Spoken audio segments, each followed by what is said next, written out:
Hey everyone, it's Sherry Van Antwerp with Dissolved by Love.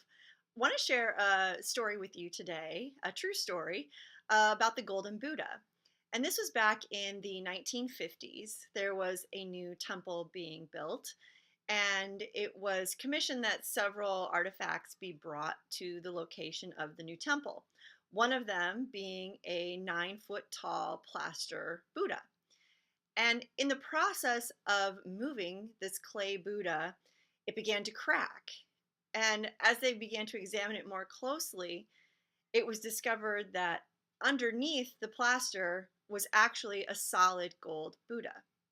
And they theorized that back in the 1700s, it was actually covered in the plaster to protect it from being stolen during a siege. And apparently there was no one left that survived that knew that it was indeed the golden Buddha underneath.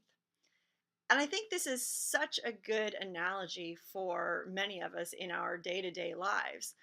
So many of us have been trying to protect ourselves in some way that we've either put on different masks to deny who we really truly are. Maybe we've gained a lot of weight to try to put on a protective layer around ourselves, much like the plaster on the golden Buddha. But in the end, all of that ends up really being quite destructive rather than protective.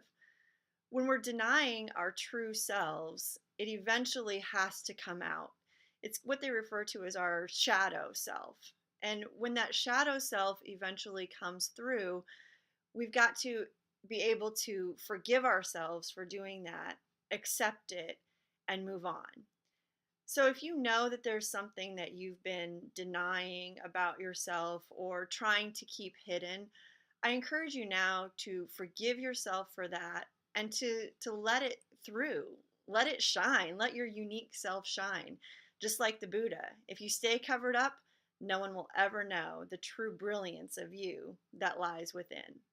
As always, let go, let love.